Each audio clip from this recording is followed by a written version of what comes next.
Hey, what's up, Liron here, and in this video we're going to learn how to create depth using saturation in watercolor. We're going to do this using this large painting. Now, before we get to it, if you enjoy my videos, I would really appreciate it if you like and share it maybe with someone you know will find it useful, and comment down below. This really helps me reach new people. I really appreciate it. With that, let's jump into the process.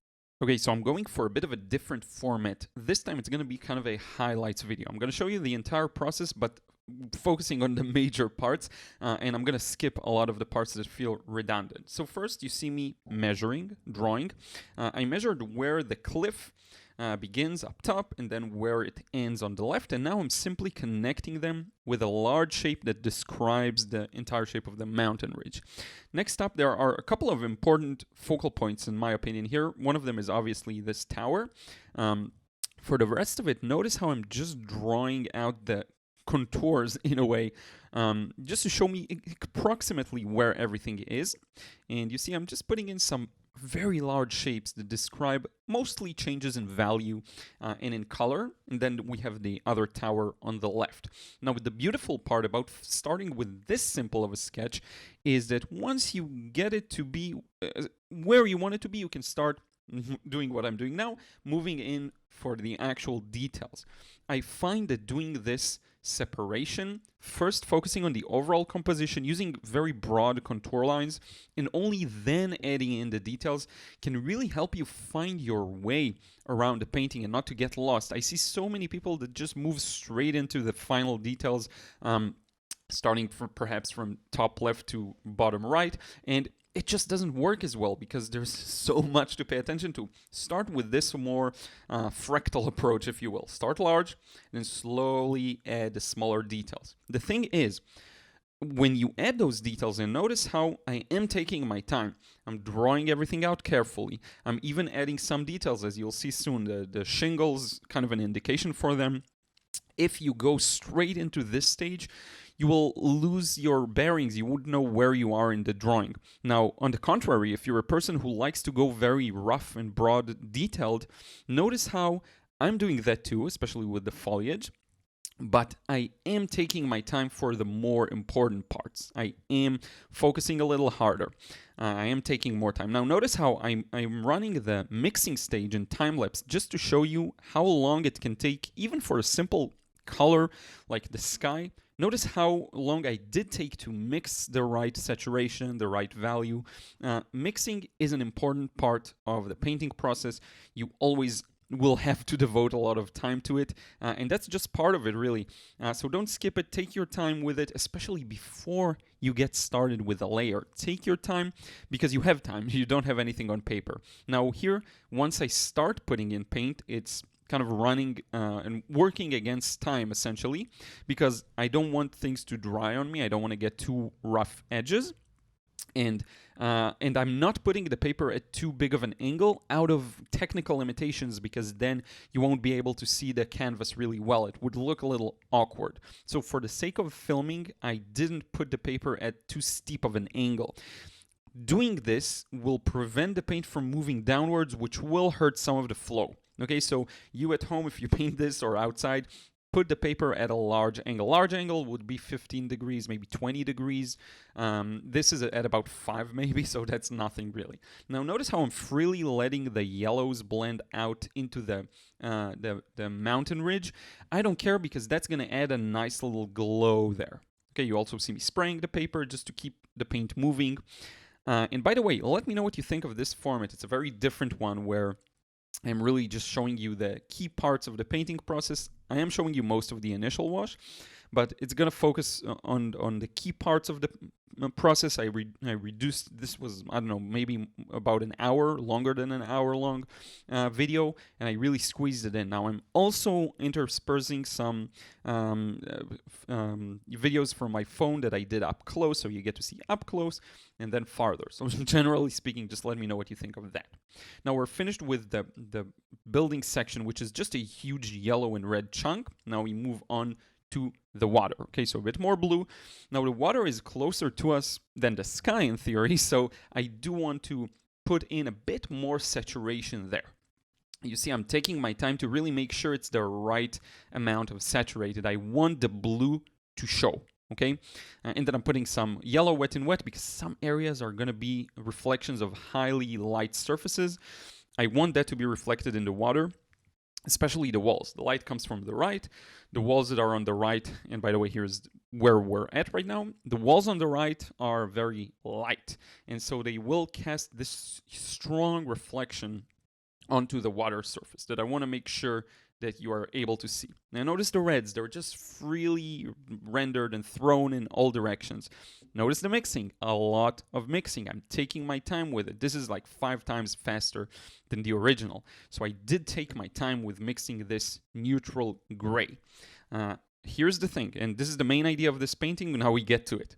The background, okay, that's going to be a muted color, and the foreground is going to be more saturated. And this is how we'll convey depth. So as you see, the mountain ridge is mostly gray. I am putting in a bit of touches of yellow, a bit of touches of blue, but it's gray for the most part. While we're going to keep the buildings more strongly saturated with yellows, greens, reds, oranges, all sorts of beautiful colors. And it's just to show you one way of achieving depth is by the color. Now you noticed I sprayed some water on the left section to create a soft edge, as you can see here. This soft edge will be very useful to enhance that sense of depth, but essentially we're relying here on saturation first and foremost to create the sense of depth, okay? So that's a key part here, getting the depth using saturation. Of course, value plays a role in it. Of course, that the edges play a role in it. Sorry about that. A lot of things play a role in it. But here we're going to play the saturation really extremely. Notice how a lot of greens, a lot of yellows, a lot of reds that I'm pouring in there. There's a big chunk of foliage there that, by the way, I could have gotten on the first wash. I probably should have, but that's fine. You know, you'll learn with time, and I may have another go at it. Here I'm just putting in some small architectural details, merging them with the existing wash while I can. Okay, I'm trying to keep the flow as much as possible. It's a bit of a complex wash, so I kind of messed it up here and there. But as you can see, I moved the paint from top to bottom with blues, reds, greens mostly, and then some more muted browns at the bottom, muted grays, where we get closer to the water. Okay, now while I can, I will get some details in wet if I can. For this building, I did remember we're gonna get maybe just a small movement, barely, as you can see here, barely any movement, but that's just enough to keep things balanced. Once you have some areas that aren't as strongly emphasized, and then others that have sharper edges, we get a good little combination. Okay. Now, the right section is very different. The left, we had one big kind of green wash for the foliage. On the right, we're going at it a different way. We're going to have a lot of plays of light and shadow thanks to all of the buildings that are there, all of the rooftops that create these beautiful reflections of light. So you see here, half of it I'm kind of making up on the spot, looking at the shapes I see and trying to create something similar. And half of them I am relying on the reference to some extent, okay?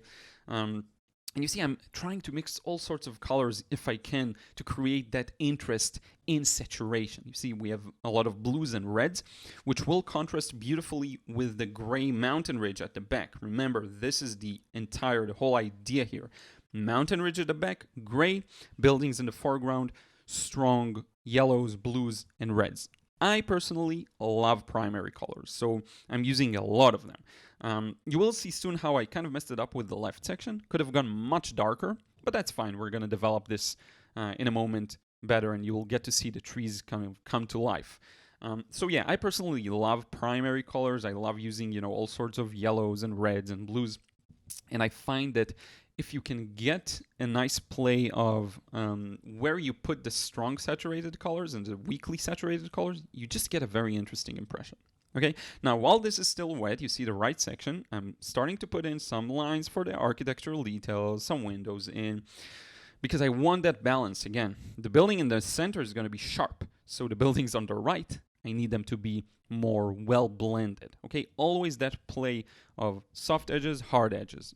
And this is something that just by watching this video, you won't figure out how to do. It's something you have to constantly practice with a lot of different scenes. And with time, you will develop that understanding. Doing plein airs help a lot. Now what you see me do is, I told you I had to darken it up significantly. It's a shame, I could have gotten in the previous step, but I didn't. So what you see now is a pattern of putting in light paint, then putting dark into it, wet in wet. And why is it so important to put wet in wet here on the left? Because of the foliage. I want it to flow. The foliage has to at least have some areas where it flows, okay? Now we see me putting in some strongly saturated red. The red helps with the just bringing out some details there beautifully. And I used the Pyrrole Scarlet, which is a fairly opaque and also strong, very saturated red. Because I needed that pop in some areas on the left just to keep it again balanced with all the details on the right, okay? Now, the beautiful part, remember what I said about drawing? You start drawing the large shapes, then you move on to the small shapes. Same thing, exactly the same thing works with the painting stage. You saw me putting in some larger shapes, and now I have time and mental freedom to do all these small details. If I don't get first the large shapes, then I won't have the understanding of where to place the small shapes, and also the composition may end up not being as good when you first put in those large shapes. When I started with the largest one, by the way, the mountain ridge in the background, that's the one I started with, if you remember. Then I moved on to the large shapes of buildings and foliage and all of that, and only now am I starting to indicate, you know, these beautiful shadows on the buildings and their walls, and the details of the chimneys and all of that. There's time for everything. And if you follow this approach of there is the right time to do every step of the painting, you will do really well, okay? And now you see I have time. I have time to draw these beautiful small details in. Now I'm adding some kind of dry brush onto the more blended area, which is going to be a beautiful combination, create a sense of volume, three-dimensionality that I really, really enjoy. Now, I felt like the right side needed some more saturation, especially those gray buildings. So notice what I'm doing now. I'm just going around them and adding some touches of orange. This is strictly compositional. It doesn't imitate anything that I really see in the reference per se. I just felt like the right section needed some paint, some strong orange, okay? That's the only reason I'm doing this. So when you're painting, you'll find yourself doing things that don't necessarily describe what's there. They don't necessarily strictly, you know, show what's in the view. Sometimes you'll just want to do things because they look good and they put the painting in a balanced spot. Okay, so you see just touches of orange, and now I'm adding in some details. For these, the darker details, I'm using more of a gray color, which works beautifully well with the orange. I am using only 3 primary colors. You can see all of my materials in the description box, but I'm using the same 3 primary colors pretty much throughout the entire thing, so the color harmony is preserved beautifully. That's another way of making sure it works. Just blue, red, yellow.